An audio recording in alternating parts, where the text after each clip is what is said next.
Hello and welcome to another Looney Tunes review video. If you are new to the channel, make sure you subscribe to follow my journey to review all 1000 classic Looney Tunes shorts and give this video a like as well. So this is a review for Let It Be Me, released in 1936. It's the 131st in the series and it's directed by Friz Freleng. You can find this beautiful restoration on the Looney Tunes Collector's Vault Volume 1 Blu-ray set. I have a link below to that set. It is under copyright, so you won't find the full short on YouTube, otherwise the video just gets blocked by Warner Brothers. They may put it on their channel, but they tend to only put the really popular stuff like Bugs Bunny and so on. It is what it is. It may be on a streaming service where you are, but really the best way to watch these is just to collect the physical media stuff because you get everything completely uncut. But in case you haven't seen this one, you see all sorts of hens just swooning over this singer, Mr. Bingo, and all the chickens just going absolutely wild over him, and we see a gentleman by the name of Clem. He's gonna go to his sweetie, Emily the chicken, and give her some flowers.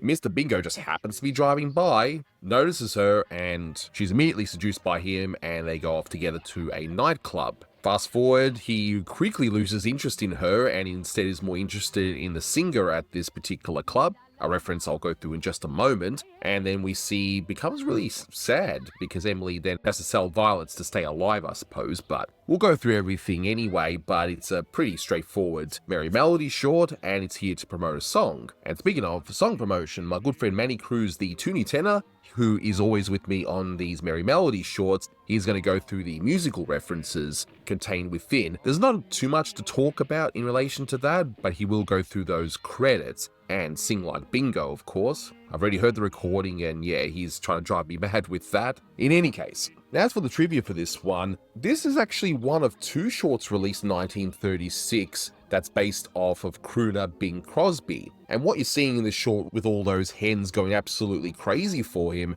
was indeed what happened. He started to get popular around this time, and he would only get more and more popular as the years pass. The other short was Bingo Crosbyana, and you might have heard that there was a lawsuit that was filed in relation to how Crosby was presented. That was more in relation to the second one, Bingo Crosbyana, where he was shown off as a coward, less so in this one where he pretty much just picks up and dumps women as he pleases. But I also believe that the lawsuit, even though it was done because of Bingo Crosbyana, it also included the fact that this short came out as well, which portrayed him as someone that would just dump a woman whenever he pleases and just leaves them out on the street and whatever. But I'll go through the lawsuit part of it in Bingo Crosbyana once I get up to doing the review of that short. Now this is filled with other references. This is 1930s, radio was king. Yes, you had movies, but radio was still the medium of choice. Similar in the way that streaming services today are more popular than going to the theatre. For better or worse, it is what it is. Whether you like that fact or not doesn't change that it is the current situation here in 2026. But the radio station is the Poultry Broadcasting Company, PBC, and that's a spoof of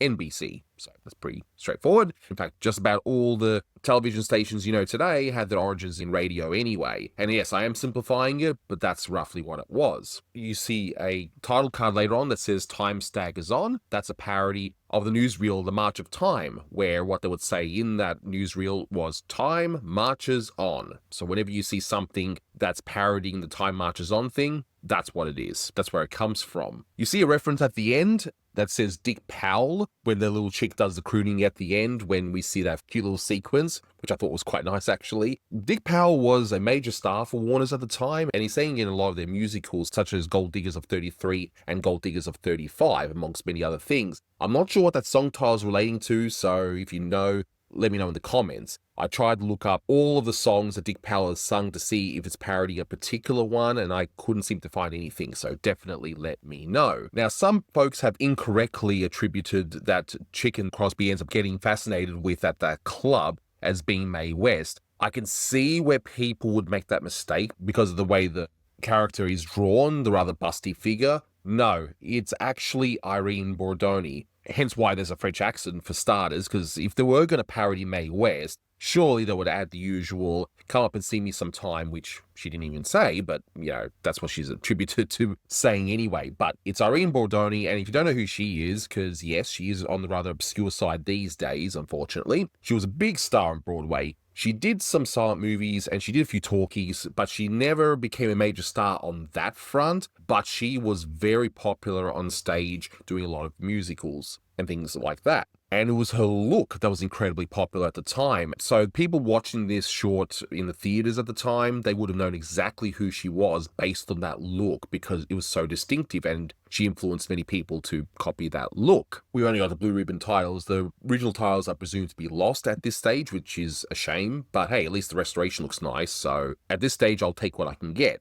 But thanks to the efforts of people like Keith Scott, and this information comes from Keith Scott's wonderful Cartoon Voices book, we do know who voices what, with one interesting update, and I'll get to that in just a moment. So we have Clem is voiced by Jack Carr. He did a fair few voices around this time, and he was a working actor, similar to Gil Warren, who does the voice as the announcer. Jean Cowan, she does the voice of the French hen, and she also does a few other voices in Looney Tunes around this time. Emily's voice should be the easiest one to recognize. You would have heard her many times. I mean, it's Bernice Hansel. A lot of the traits in the cartoons around this time were the high-pitched, youthy voices, think Little Mice, that kind of thing, and she was basically a specialist on that. And she lends those vocal talents really well as Emily, although half the time she just giggles in embarrassment anyway, but still, it's a good voice and perfectly suited to the character. But this review had been delayed for quite a while because I was working on a few other things. I wanted to get back into this, and it's kind of good that I did delay this because not long before I recorded this track, Keith Scott came up with an update that a few more mysteries have been solved and there will be an updated version of the book. I will link the Cartoon Research article below, so if you own those books and want some updates, definitely check that out. And all this information is credited to him and anyone else that helped him, such as Eric Costello and so on. But they figured out who was the crooner in both those shorts, and his name is Jerry Stewart. From what I'm reading about Jerry Stewart, and again, you can get more information from that article, he was a very talented impressionist. In fact, he actually did a few more shorts, imitating various other characters such as Ben Burney and Lionel Barrymore. But again, I stress, definitely read that article, and all credit to this find is definitely to Keith Scott, which he mentions that a lot of the news items were sourced from Eric Costello. And side note, even though I own the original books, you can count me as being in front of the line for when the updated versions come out. I do like to support anyone who puts so much time and effort into doing such research and solving a lot of mysteries and clearing up any unfounded assumptions and that kind of thing. So rewatching this again, I actually hadn't seen it for a while, so it was nice to see on the Looney Tunes Collector's Vault Volume 1 Blu-ray set, and yes, as I mentioned before, the restoration looks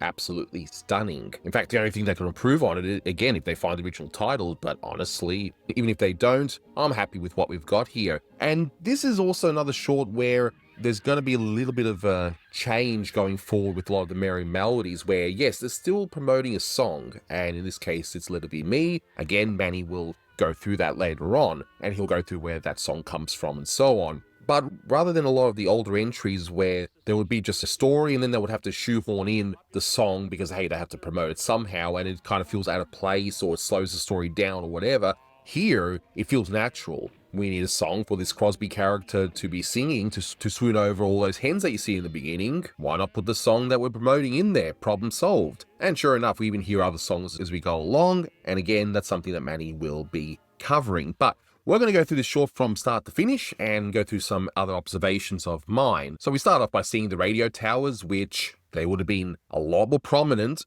given the fact that radio was king at the time. And I like how these towers are made of wood. I'm no expert when it comes to radio towers, but I was under the impression that a lot of the time they would be made with metal. So let me know if that's the case or not, whether they were supposed to be metal and this is just a little joke that they're made of wood because they're in some country area or whatever. Sure enough, we see our hens near the entrance. They're listening to him crooning away. We cut to a home where we see 4 hens listening away with a 5th one trying oh so desperately to listen even though it's a radio. You're not pushing through to try and see him. Maybe she was trying to go through the radio to meet him, I don't know, but still, it's a charming little scene. But poor thing, they just push her away, and that's that. We never see these characters again. The next scene is interesting, though. You'll notice that it looks a lot more cruder, and there is a reason for that. This looks like something that's animated from the early 30s, and technically it is. This is lifted animation from a short called I Wish I Had Wings. And I've reviewed that already on the channel, so if you want to check that out, definitely do so. But this is all lifted from there. Why this scene? Well, I guess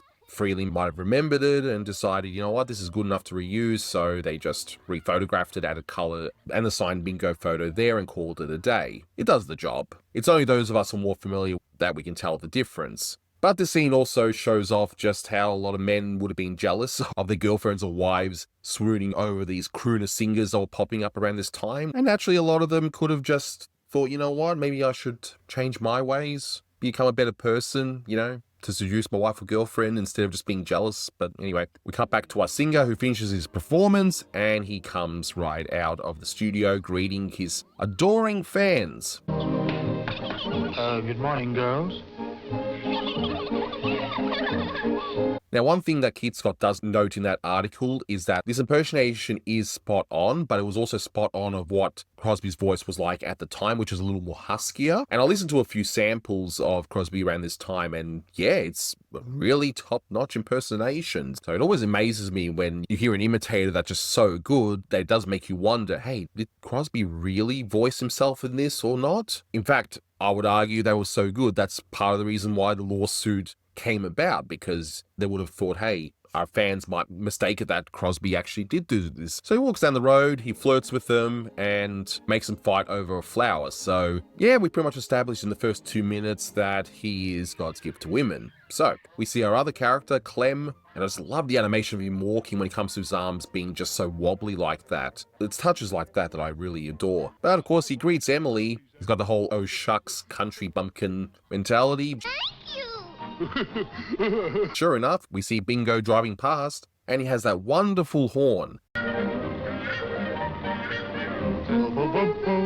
I'm sure Manny's got that on his car. The whole crooner horn, that's what I'm calling it, where he squeezes it and just has him crooning. What a weird gag. And by the way, this was actually written by Ben Hardaway, and yet I couldn't really tell, because Ben Hardaway usually makes these really cringy jokes all throughout. And okay, you can maybe argue that the horn might be a bit of a cringy joke, but honestly, with Ben Hardaway writing this one, it's actually not that bad. It's definitely one of his better efforts. Although direction-wise, and this is a very minor quibble, but this is just something that if you ever went to film school, this is what they teach you. But we see that originally the Crosby chicken goes from right to left, but then we see in the next shot he's coming from left to right, and that's one big no-no. Is it a big deal? No, but that is something that they tell you to avoid doing. The Bingo chicken spots Emily, backs up, and just gives her a really good gander. And I mean, he takes a while to really notice her. This is one of many, many arguments I have to tell people that no, these were not specifically made for children. Children could and did watch them, but there were so many gags geared to adults, like this one, that yeah, these were originally made for everyone, but they were adult geared. Think Simpsons. That's pretty much what it was of that time. Now, Clem is not happy. He's literally green with envy. He even turns green.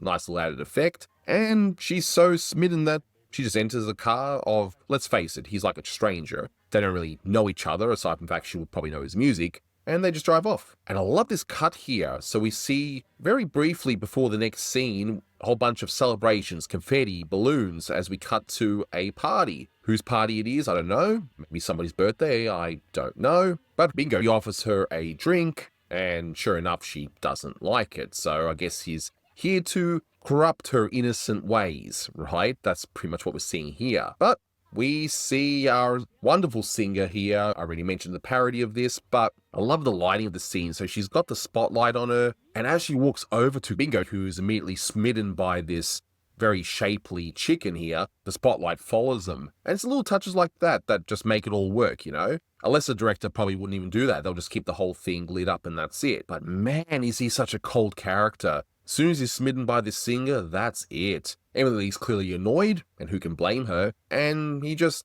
pushes her away, even gets the waiter who's in on it, like he's done this many times before, and just kicks her out. Yes, I have my eye on you.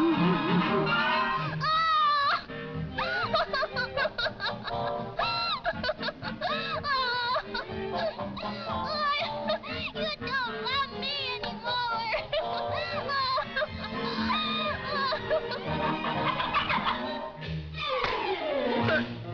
Wow, I mean, that's just cold, So while, yes, the lawsuit from Bingo Crosby started from the second short, I don't really blame him too much for objecting to his appearance here. He's made to be a seriously bad person.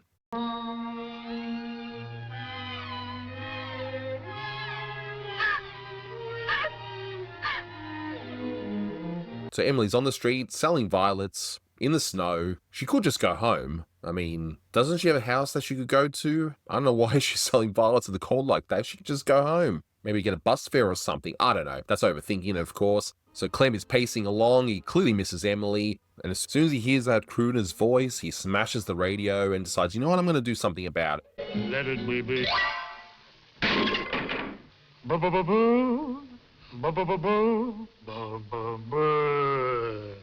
But the wind's too strong and knocks him to his back door, and he marches over to teach Bingo a lesson. And I love the editing here. This is something a lot of filmmakers at the time did, where they would superimpose like thought balloons, that's what I pretty much call them, in the corner of the screen, showing what they're actually thinking of. And that's a technique that Freleng is aping here. Of course, imagining how he's going to choke Bingo to death as well. But he goes in, and showing off what Friz Freleng will do more and more of in the future is that he doesn't even show how he beats the crap out of Bingo. He just goes in and we just hear what happens. So it must be pretty bad. But after doing that, Clem still doesn't know what to do, and in a chance encounter, he finds Emily again and the two embrace. Fast forward some time later, they've started a family, and we get a wonderful ending as well. Nice little twist, where this little bird is learning how to croon, and they throw the book at him, and that's that, and we finish right there. Now, while the opening titles are missing, the closing titles do exist, and we can see at the very end. And we end right there.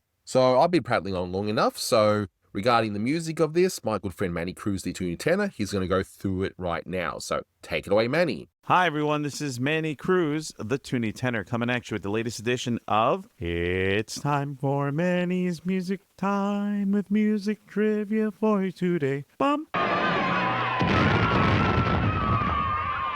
For the 1936 Merrie Melody cartoon, Let It Be Me, Just Me, boo boo boo boo. That's my best bingo impression. The cartoon was directed by Friz Freleng with musical direction by ? An educated guess would be either Norman Spencer or Bernard Brown. Unfortunately, with this cartoon, we only have it in the Blue Ribbon re-release, so we don't have any information as to who actually did the musical direction, but it was either Bernard or Norman. So one of the casualties of the whole Blue Ribbon reissue program. Maybe, hopefully one day we will find those original titles, but I can't complain with how nice the cartoon looks on the restoration. I'm so used to seeing it faded, and it's actually been years since I've seen it. But I just rewatched it on the Looney Tunes Collector's Vault, Volume 1, and it looked really great. So let's jump right into this one, shall we? Boo-boo-boo-boo. I'm doing my best to be a crooner. It's so weird, because I'm a classically trained singer, so I know how to sing without amplification. But crooners became big, guys like Bing Crosby, Frank Sinatra, Rudy Valley, when microphone technology really started taking hold of things in the early 20th century. Boo-boo-boo-boo.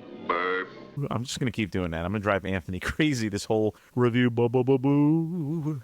I'm dreaming of a white Christmas? It's actually funny. Rewatching this cartoon at the end, it has a snow, and we just had 2 snowstorms here in New Jersey. I'm recording this in January of 2026, and we just had 2 consecutive snowstorms, and it was fun doing all that shoveling. Yay! But back to the cartoon. So obviously the cartoon starts off with, I want to drive them nuts, the title track. The song was composed by Mort Dixon and Ali Rubel. The song itself is from 1935. It comes from a Warner Brothers feature called Broadway Hostess. If you want to learn a little bit more about Mort Dixon, please check out the commentary that I recorded for A Great Big Bunch of You. And if you want to learn more about Ali Rubel, please check out the commentary I did for Pop Goes Your Heart. Now, where do you hear this song? I'm going to make the assumption that it was in the opening titles, but once again, thanks to their Blue Ribbon reissue, we don't have that information. But don't you worry, because Bingo sings it plenty of times throughout the cartoon. When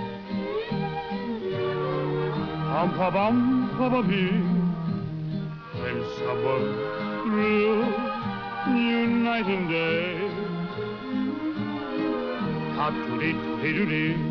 I like the way he sings it here. Just me. Boo-boo-boo-boo. I'm going to do that all day now. Boo-boo-boo-boo. Or maybe like the chick at the end. Boo-boo-boo-boo. Okay, that was a terrible chick impression. Someone steals your heart away. Let it be me.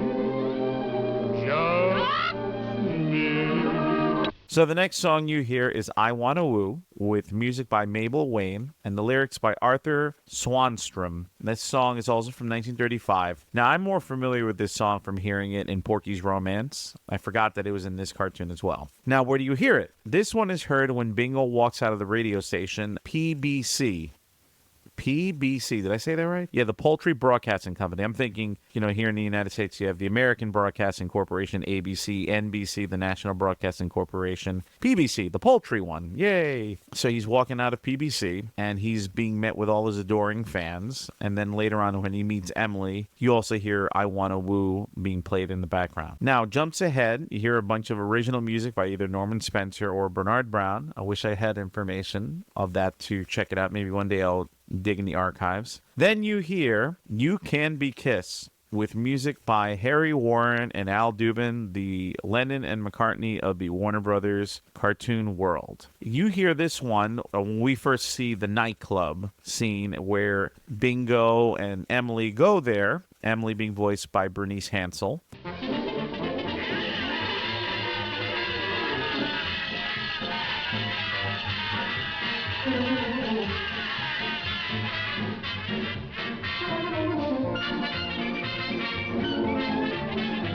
Boo-boo-boo-boo.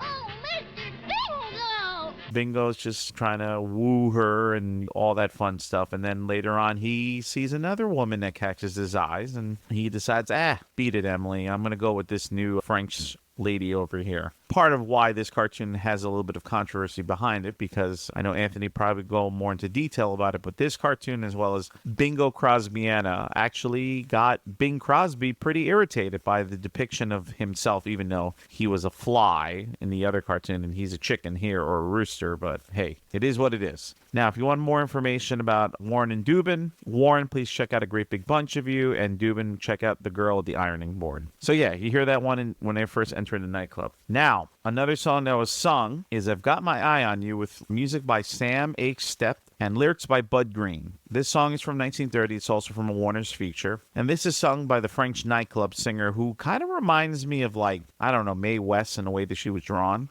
Ooh la la la, I have my eye on my sweet papa.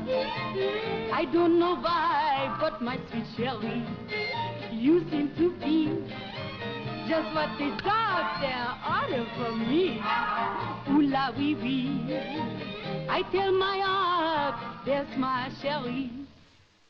Oh, monsieur, voulez-vous votre sang, mes petits choux? Now, according to Keith Scott's book, Gene Cohen does her voice. Gene Cohen appeared in a few other Warner shorts. Two from Freleng that I could look up was The Coconut Grove and He Was Her Man. I know in The Coconut Grove, she sings the Helen Morgan caricature that sings near the end of the short. And yeah, it's pretty cool hearing her sing in a little French accent going on. It's been a while since I've seen the cartoon. I was expecting to hear, come up and see me sometime. Because again, the French singer kind of reminded me of Mae West. And last but not least, we have Home Sweet Home, composed by John Howard Payne and Henry Rowley Bishop.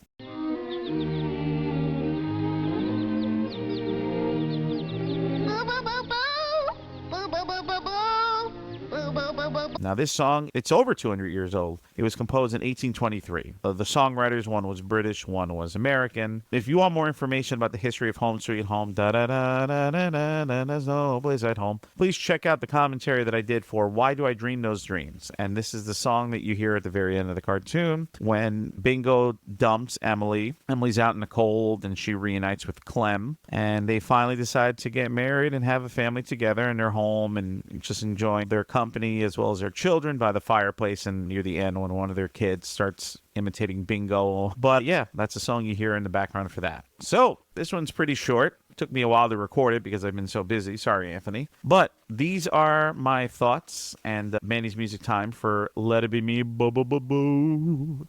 So thank you for listening. Please follow me on social media at The Toony Tenor, TheTooney, Tenor. for my latest updates on my life as a musician, as well as a multifaceted enthusiast of all things Looney Tunes and Merrie Melodies, Teenage Mutant Ninja Turtles, The Simpsons, Ghostbusters, and the Avatarverse, as well as other things. So please check it out. Please support me, as well as support the amazing work that Anthony's been doing. It's always great to record these. I hate recording it in this time of year because it's so cold outside, and I kind of feel like Emily, but I have to go sell, I forgot what was she selling, flowers, something like that? I don't know, something like that. But yeah, thanks for listening. It's always a blast. I'll see you guys soon. And that's all, folks. Let it be me, just me. Boo. All right, that's the last one. Bye. Thank you, Manny. And as an added bonus, my friend Huey Nelson has been on a few reviews, especially on the ones by Clem, but he sent me a recording and he wanted to mention a few things about this short. So take it away, Huey. Hey, Anthony, it's good to be back, and I'm discussing Let It Be Me. When someone steals your heart away, let it be me. Ba-bum-ba-ba-wee. Let It Be Me is another one of those early Merrie Melodies with a catchy song I enjoy, especially in 1936. However, I noticed Friz is more focused on story here than the songs, and you can slowly see one is trying to make their Merrie Melodies like the Looney Tunes series, and they're kind of slowly phasing out the songs where Merrie Melodies are just song cartoons, and they're phasing them more to be more like the Looney Tunes with an actual plot line. The title of the cartoon will let you believe it's one of those typical love plots, but it's not. It also has one of those never meet your heroes tropes sprinkled in, especially after Emily runs off with Mr. Bingo, who is really just Bing Crosby, a parody of him, and after Mr. Bingo dumps Emily for a much more endowed woman. It's kind of one of those where Hollywood celebrities are really just unfaithful. I feel like this cartoon, Friz has some secret vendetta against Bing Crosby, because this cartoon and Bingo Crosbyana were the two Warner Brothers shorts in which Bing Crosby initiated lawsuits because he didn't like how they portrayed him. Here, he's just unfaithful to women, and the other one, he's portrayed more as a coward. In the end, when the big spider comes in the end, Warner Brothers won the lawsuit. This won't be the first time where a celebrity gets mad at a portrayal of a cartoon's portrayal of them. You'll see it along the lines later in probably South Park. There are a few good gags here that I enjoy, especially at the end, where the rooster, Clem, he throws a book at one of his children or chicks who was practicing his crooning skills. And it's funny because it was kind of unexpected in a way, so it's understandable why they hate crooners now. I also like how the males dislike the influence of Mr. Bingo. The effect of the green skin color on the chicken character, Clem, is a good use of mood by jealousy, which I think was pretty genius of Friz. And I also like the fact that he rushes into the studio and beats up Mr. Bingo. But in all, this cartoon has some appeal to it. I would actually recommend it.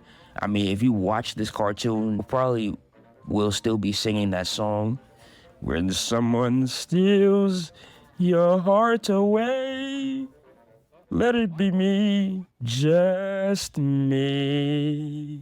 And it's another one of these early 30s Merrie Melodies that I tend to enjoy, even though they're short on gags and Tex Avery influence and lack of Mel Blanc. But this is one of these cartoons I think I would recommend people to watch as well. Thank you, Huey. As for this short, this is not a go-to one, but it was a nice little distraction. The story was solid, which is, again, very surprising considering Hardaway was involved in it, but it's got nice animation, the story's pretty solid, but man, is the main Bingo character so unlikable in this one. That's probably one of the coldest animated characters I've ever seen put on film. Look, this one gets 7 out of 10. It's fine for what it is, but it's not really a go-to thing for me, but I'm so glad it's on disc now. So if I need to revisit it, I can revisit it in its full restored glory. But that'll do it for this one. Thank you so much for watching, guys, and until next time, take care.